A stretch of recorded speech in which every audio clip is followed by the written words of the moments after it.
हवा में नमी भरी हुई थी, गीली मिट्टी और सड़ते पत्तों की गंध से भरी हुई। ढलती रोशनी में झींगुरों का झुंड गूंज रहा था। उनका गीत आने वाली रात की याद दिलाता वो। चार दोस्त विक्रम, प्रिया, आरव और रिया घने जंगल के किनारे पर खड़े थे। उनकी हंसी सन्नाटे में गूंज रही थी। भूतों की कहानी से कौन डरता है? वह हंसा, उसकी आवाज में बनावटी साहसवश। प्रिया व्याथा तारिक और सतर्क, गर्मी के बावजूद औफम उठी। शायद हमें वापस चले जाना चाहिए, देर हो रही है। उसकी बातों से बाकी तीनों का उत्साह कम नॉनलिंग हुआ। उनका यौवन उत्साह गोदूली में एक मूर्त शक्ति थी। आरव, जो हमेशा अपनी बहादुरी साबित करने के लिए उत्सुक रहता था, उसने उपहास किया। इतना डरपोक मत बनो प्रिया। इसके अलावा अगर हम वास्तव में प्रेतवाधित हवेली में रात बिताते हैं तो उस कहानी के बारे में सोचो जो हम बता सकते हैं। चलो प्रिया, ये एक रोमांच होगा। विक्रम और आरव के तानों के साथ उसका उत्साह आखिर पर प्रिया पर हावी हो गया। एक त्यागपूर्ण आह के साथ उसने हार मान ली, खुद को रास्ते से खींचने की अनुमति दी।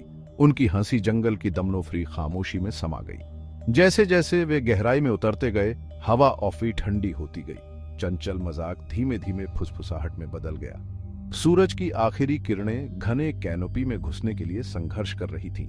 लंबी भयानक ऊंचाइयां डाल रही थीं, जो उनके चारों ओर नाच रही थीं। रास्ता सड़ते पत्तों के ओफलीन के नीचे बमुश्किल ही दिखाई देता था।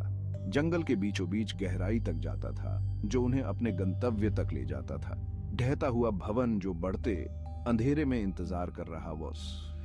प्रत्येक कदम के साथ अनदेखे जीवों की सरसराहट होती थी।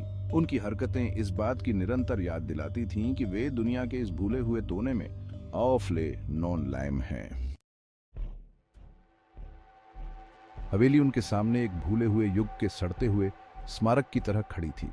इसका एक समय का भव्य अग्रभाग अब छीलते हुए पेंट और ढहते हुए पत्थर का कैनवास था। खिड़कियां खाली आंखों की तरह बढ़ते अंधेरे में देख रही थीं। एक समय की अलंकृत बालकनियां अनिश्चित रूप से झुकी हुई थीं, अपने जंग लगे सहारे से मुक्त होने की धमकी दे रही थीं। प्रिया की रीढ़ की हड्डी में सिहरन दौड़ गई, क्योंकि उसने दृश्य को देखा। उसके ऊपर एक पूर्वाभास छा गया। यह जगह खौफनाक है। आरव फुसफुसाया। हवेली की दमनोफरी उपस्थिति के सामने उसका पहले का साहस फीका पड़ गया। दिशाओं तक कि विक्रम भी शांत लग रहा था। उसकी निगाहें संरचना पर आशंका और आकर्षण के मिश्रण से देख रही थीं। मौन औफल पत्तों की सरसराहट और उल्लू की दूर की चीख से टूट रहा था।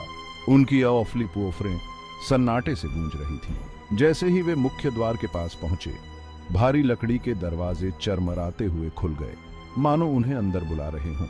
बोर्ड अप खिड़कियों में अंतराल के माध्यम से फिल्टर की गई बेहोश चांदनी में धूल के कण नाच रहे थे, जो समय के साथ जमे हुए एक भव्य फॉयर को रोशन कर रहे थे। एक समय का शानदार झूमर छत से अनिश्चित रूप से लटका हुआ था। इसके क्रिस्टल धूल की एक मोटी औंत में लिपटे हुए थे। मकड़ी के जाले अलंकृत सीढ़ियों को ढंके हुए थे, जो दूसरी मंजिल की छाया तक जाती थी। उनके जटिल डिजाइन ऐश्वर्य और भव्यता के समय की ओर इशारा करते थे। हवा में सड़ांत की गंध और कुछ मीठा और कसैला होने की हल्की सी गंध थी, जिससे प्रिया में बेचैनी की एक नई लहर दौड़ गई। ऊपर की मंजिल से अचानक हुई गिरावट ने मौन को तोड़ दिया, जिससे समूह में भय की लहर दौड़ गई। प्रिया पीछे हट गई। उसका दिल उसकी पसलियों से टकरा रहा। वह क्या था? उसने हाँफते हुए कहा। उसकी आवाज मुश्किल से फुसफुसाहट थी। विक्रम अपनी इंद्रियों को हाई अलर्ट पर रखते हुए अपना फोन नियोफला। कमजोर रोशनी दमनोफरी अंधेरे में प्रवेश करने के लिए बहुत कम थी। शायद तो ही जानवर होगा, उसने कहा। बेफिक्र दिखने की कोशिश कर रहा है, लेकिन वह खुद अपनी गर्दन के पिछले हिस्से पर होने वाली चुभन देखे जाने की भावना को नजरअंदाज नॉनली कर सो ऑफ। वे सावधानी से चरमराती सीढ़ियों से ऊपर चढ़ गए। उनका हर कदम खामोश घर में गूंज रहा वॉस। जैसे जैसे वे ऊपर चढ़ते गए, हवा ठंडी होती गई, एक ऐसी ठंडक जो उनकी हड्डियों में समाती हुई प्रतीत हो रही थी।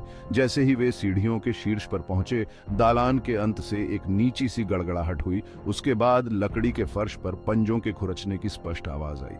अंधेरे में चमकती हुई आंखों की एक जोड़ी दिखाई दी, जिससे उन पर दहशत की लहर दौड़ गई। गुर्राहट तेज हो गई, एक कर्कश ध्वनि जो घर की नींव से होकर कंपन करती हुई प्रतीत हो रही थी। प्रिया के मुंह से एक कर्कश चीख निकल गई। डर ने उसे पंगु बना दिया। समय रेंगता हुआ प्रतीत हो रहा था, क्योंकि प्राणी उनकी ओर बढ़ रहा था। मंद रोशनी में उसका रूप फोकस के अंदर और बाहर घूम रहा। बस यह कुत्ते के होने के लिए बहुत बड़ा था। उसकी आंखें एक द्वेषपूर्ण बुद्धिमत्ता से चमक रही थीं। डर ने उनके पैरों को गति प्रदान की क्योंकि वे मुड़े और भागे, सीढ़ियों से नीचे उतरकर फॉयर की सापेक्षिक सुरक्षा में पहुंच गए। वे अंधेरे में एक साथ सिकुड़ गए। उनकी छातियां फूल रही थीं क्योंकि वे अपनी सांसों को पकड़ने की कोशिश कर रहे थे। पिछले कुछ मिनटों की घटनाएं उनके दिमाग में फिर से कौंध गईं, जिससे उनकी रीढ़ की हड्डी में सिहरन दौड़ गई। वह क्या था? आरव फुसफुसाया। उसकी आवाज उफप रही थी। विक्रम ने मंद रोशनी में पीला चेहरा लिए सिर हिलाया। मुझे नॉन लिम पता, लेकिन हमें दिशा से जाना होगा। मानो जवाब में एक ठंडी हवा ने सामने के दरवाजों को एक बहरे धमाके के साथ बंद कर दिया, जिससे वे पूर्ण अंधेरे में डूब गए।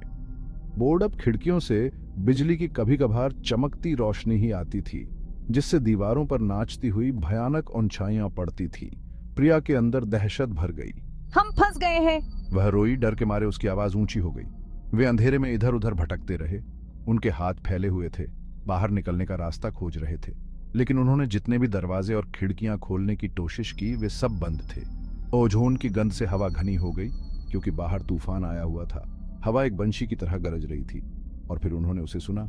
एक फुसफुसाहट, पहले धीमी फिर तेज होती हुई, उन्हें घेरे हुए उन्हें ताना मार रही थी।